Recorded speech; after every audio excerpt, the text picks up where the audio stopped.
Mental health can be described as the ability to deal with adversity. I can't think of any greater adversity than that of a church bombing that killed 4 little girls. Dr. David Satcher, Alabama native and former U.S. Surgeon General.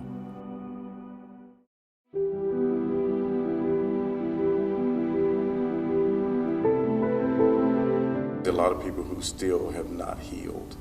60 years later, they've not been able to talk about it in a constructive way. They've not been able to process some of it. Many of them, if a bomb occurred on Sunday, they had to go to school the next day. Nobody said anything about it. You were just expected to suck it up and move on. Well, now we're realizing that to suck it up and move on is almost unrealistic, because when you have that kind of trauma that happens to you, it does affect you one way or the other. It may come out in ways that others recognize, or it may be internalized where there's self-destructive behavior.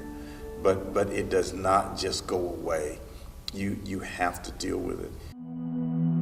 I think Black people tend to show our stuff in our music, in our clothes, in our speech, and that's empowering. That sort of reduces the sense of learned helplessness, because that's what causes trauma.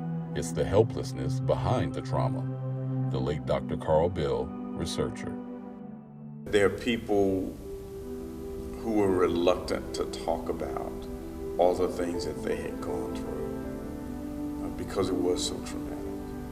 And it took a while. For many of them, it took years to even talk about it, because you were not expected to talk about it. You have to understand that from 1948 until around 1963, there were over 50 racially motivated bombings that occurred in Birmingham. You grasp that, over 50 racially motivated, many of them unsolved bombings here. And I've heard from some of the people who lived, let's say, on Dynamite Hill, that it was just a common occurrence to hear dynamite go off and hear bombs go off. That can't be normal. It does something to the psyche to see that kind of trauma and not at least try to analyze what happened and why. I knew once I got food, the fear of starving to death would leave. I also was told that if I were a good girl, I wouldn't have to fear the devil or hell. But I didn't know what one had to do or not do as a Negro to not be killed. Late author, activist Ann Moody on the mental toll of racist violence in the segregated South. I was a very small child at the time, and I was not here in Birmingham. I did have my own experiences with segregation and with all the things that discrimination that went with that.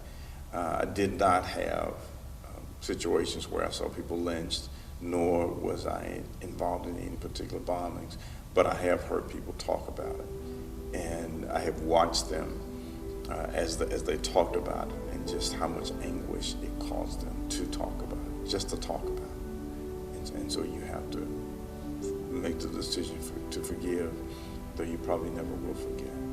We have to understand why some people were reluctant to get involved. Again, those are facts we have to get involved in. But then we have to decide, okay, how can we move on? What are some constructive things that we can do? We wanted to start it with the church because we feel like the church missed an opportunity there. You remember Dr. King's letter from the Birmingham jail was in response to Birmingham clergy that said, you're making trouble, you're an outside agitator, you need to let this alone, et cetera, et cetera. And Dr. King writes back and basically says, the thing that really bothered him was not the things that the enemy did, but it was the silence of the friends. And we say we represent God and say nothing. Because in every situation, I believe God has a voice and God has a word to say. And if the church doesn't say that, then people go blindly into the dark. Research has shown that Black people are more spiritual than white people. We understand that what goes around comes around. We understand higher power. The late Dr. Carl Bell, researcher. I think we wander around, to use a biblical phrase, as children in the dark, searching to find our way. As a pastor, as a Christian, I do believe that God has a voice and has something to say about every situation. Is not a condemning voice. It is a voice of instruction. It is a voice of, this is how you get out of this. This is how you eliminate this. This is what you need to do in this to work your way out. And that voice needs to be heard. I think we should remember, as I said, I think that's important to remember. And remembering sometimes can be painful. But there's a scripture that talks about the fact that it says literally, the blueness of the wound cleanses away evil, so do stripes the inward parts of the belly. And what that basically means is that out of pain comes healing. And that there's sometimes you have to deal with the hurt in order to heal. You have to understand the hurt. You cannot say to a person who has been attacked, oh, get over it. You've got to understand that they have to process this. And after they've processed it, then they can begin the path of healing. You can't stay in hurt or in sickness too long. You have to move towards healing. So what we're trying to do, and what I would encourage people to do, is listen, understand, but then help all of us together move towards healing.